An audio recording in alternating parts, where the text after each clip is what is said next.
अब इस क्वेश्चन में कह रहा है find the side of a cube whose volume is 24389 upon 216 metre cube. हमें वॉल्यूम दे रखा है क्यूब का और हमें साइड निकालनी है क्यूब की। तो पहले क्यूब बना लेते हैं। देखिए हमें साइड नहीं दे रखी है, हमें ये साइड निकालनी है। तो हम लेट कर लेते हैं, let the side of cube be a metre.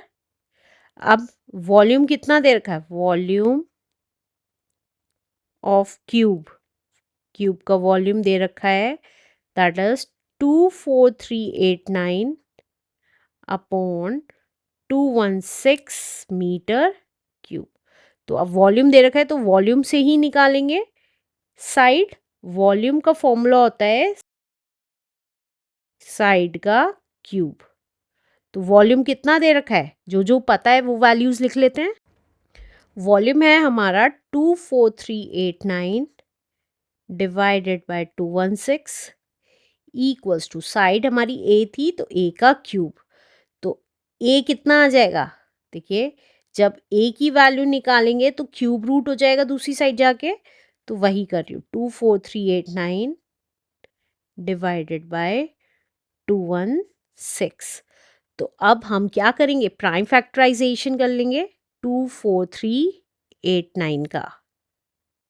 तो ये कितना आ रहा है सम, 2 + 4 is 6, 6 + 3 is 9, 9 + 8 is 17, 17 + 9 is 26। तो ये 3 से नहीं जाएगा।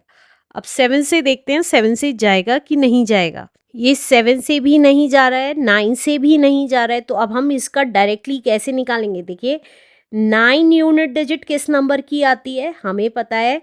अगर हम 9 का क्यूब करते हैं तो 729 आता है, जिसकी यूनिट डिजिट 9 ही आते हैं। तो 9 आ गया। अब इसकी यूनिट डिजिट, टेंस डिजिट और 100 डिजिट छोड़ के 24 बचा है। 24 कहाँ लाया करता है, तो देखिए 2 के क्यूब से तो 24 बड़ा है, लेकिन 3 के क्यूब से छोटा है। तो जिससे बड़ा है वही नंबर और लिख देंगे। तो ये आ गया 29। तो इसका मतलब ये नंबर हमारा 29 का क्यूब है। ये ऑलरेडी हम क्वेश्चन नंबर 5 में निकाल चुके हैं। आप चाहें तो वहाँ से देखते सकते हैं या निकाल के भी देख सकते हैं। तो ये आ गया 29 इंटू 29 इंटू 29 अपॉन 216। हमें पता है 6 का क्यूब होता है। तो ए कितना आ जाएगा, ए आ गया 29 के भी 3 के पेयर्स बन गए और 6 के भी। तो 29 न्यूमरेटर में आ गया और 6 डिनोमिनेटर में आ गया। तो इतना मीटर। तो हमें साइड पता चल गई है, साइड ऑफ क्यूब इज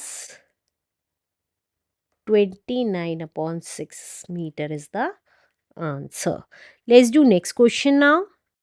अब इस क्वेश्चन में कह रहा है इवैल्यूएट, हमें इन सब की वैल्यू इवैल्यूएट करनी है। फर्स्ट पार्ट लिख लेते हैं अपना। फर्स्ट पार्ट है हमारा cube root of 36 into cube root of 384। इसको सॉल्व करने का सबसे अच्छा तरीका है कि आप एक ही क्यूब रूट में लिख सकते हैं इसको, क्योंकि हमने पढ़ा है cube root of a into cube root of b, हम क्यूब रूट में a इंटू बी भी लिख सकते हैं। वही कर रही हूँ मैं, 36 इंटू 384। अब हम प्राइम फैक्टराइजेशन कर लेंगे 36 और 384 का। तो देखिए पहले मैं 384 का कर रही हूँ। तो 384 2 से गया, 2 1 ज़ा 2, 2 9 ज़ा 18, 2 2 ज़ा 4। अगेन 2 से, 2 9 ज़ा 18, 2 6 ज़ा 12। अगेन 2 से, 2 4 ज़ा 8, 2 8 ज़ा 16। अगेन 2 से 24, 2 12 ज़ा 24, 2 6 ज़ा 12, 2 3 ज़ा 6 एंड 3 1 ज़ा 3।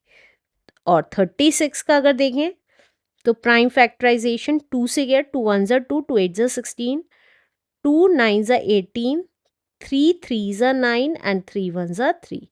तो 36 के लिए 2 टाइम्स तो 2, और 2 टाइम्स 3 और 384 के लिए अगर देखें तो 1 2 3 4 5 6 7 7 टाइम्स 2 1 2 3 4 5 6 7 टाइम्स 2 एंड 1 टाइम 3। तो अब देखिए क्यूब रूट से बाहर निकालने के लिए हमें पेयर्स चाहिए होते हैं। ये आ गया, ये 3 और ये लास्ट वाला 3, ये 2 और ये 2। तो अब हम इजीली निकाल सकते हैं। 2 के कितने पेयर बन गए? एक पेयर, 2 और 3 पेयर। तो 2 3 टाइम्स निकल गया और 3 1 टाइम निकल गया। तो ये मल्टीप्लाई करके कितना आ गया? 2 2 ज़ा 4, 4 2 ज़ा 8, 8 3 ज़ा 24। तो 24 is the answer. Let's do next part now. अब सेकंड पार्ट है हमारा cube root of 96 into cube root of 144। तो हमने क्या किया? क्यूब रूट में क्या लिख दिया? 96 भी लिख दिया और 144 भी लिख दिया। अब प्राइम फैक्टराइजेशन कर लेते हैं। देखिए 96 का तो 2 से गया, 2 4 ज़ा 8, 2 8 ज़ा 16, अगेन 2 से गया, 2 2 ज़ा 4, 2 4 ज़ा 8, अगेन 2 से 2 1 ज़ा 2, 2 2 ज़ा 4, अगेन 2 से 2 6 ज़ा 12, 2 3 ज़ा 6 एंड 3 1 ज़ा 3। तो कितनी बार आ गया? 5 टाइम्स 2 आ गया। 96 का प्राइम फैक्टराइजेशन लिख रही हूँ पहले। 5 टाइम्स 2 1 2 3 4 एंड 5 और 1 टाइम 3। अब 144 का देख लेते हैं। तो देखिए 144 का प्राइम फैक्टराइजेशन 2 से गया, 2 7 ज़ा 14, 2 2 ज़ा 4, अगेन 2 से 2 3 ज़ा 6, 2 6 ज़ा 12, अगेन 2 से 2 1 ज़ा 2, 2 8 ज़ा 16, 2 9 ज़ा 18, 3 3 ज़ा 9 एंड 3 1 ज़ा 3। तो 4 टाइम्स 2 1 2 3 एंड 4 और 2 टाइम्स 3। तो अब पेयरिंग देखिए, 2 का एक पेयर, दूसरा पेयर, तीसरा पेयर और 3 के एक पेयर।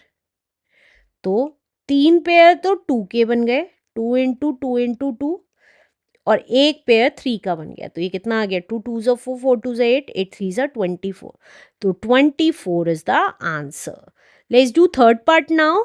अब थर्ड पार्ट है हमारा cube root of 100 into cube root of 270। तो इसको क्या लिख सकते हैं फिर से? क्यूब रूट ऑफ 100 इंटू 270 लिख सकते हैं। देखिए इसका प्राइम फैक्टराइजेशन करने की ज़रूरत ही नहीं है। क्यों नहीं है? 100 को हम क्या लिख सकते हैं? 10 इंटू 10 लिख सकते हैं। और 27 270 है तो 27 इंटू 10 लिख सकते हैं। और 27 को हम 3 इंटू 3 इंटू 3 और 0 को 10 लिख सकते हैं। देखिए अगर आप इन तीनों को मल्टीप्लाई करेंगे तो 27 आ रहा है और एक 0 और। तो अब देखिए ईजली हमारे पेयर्स बन गए। 10 का पेयर बन गया और 3 का पेयर बन गया और एक एक बार बाहर निकाल लिया। तो 10 into 3 is 30 is the answer. Let's do last part now. Last part है हमारा cube root of 121 into cube root of 297। तो ये कितना आ जाएगा? देखिए क्यूब रूट में ही लिख रही हूँ, 121 भी और 297 भी। अब हमें 121 का क्यूब रूट पता है, ये क्या होता है? अब हमें 121 का पता है कि वो 11 का स्क्वायर होता है। तो 11 इंटू 11 लिख दिया। अब 297 का प्राइम फैक्टराइजेशन कर रही हूँ। तो ये देखिए 3 से चला जाएगा, 3 9 ज़ा 27, 3 9 ज़ा 27, अगेन 3 से गया, 3 3 ज़ा 9, 3 3 ज़ा 9, अगेन 3 से 3 1 ज़ा 3, 3 1 ज़ा 3 एंड 11 1 ज़ा 11। तो ये आ गया 3 टाइम्स 3 एंड 1 टाइम 11। तो अब देखिए पेयरिंग देखिए, 11 का पेयर बन रहा है 3 का और 3 का भी पेयर बन रहा है। तो एक एक बार बाहर लिख लेंगे 11 इंटू 3, तो ये कितना आ गया 33 is the answer. Let's do next question now.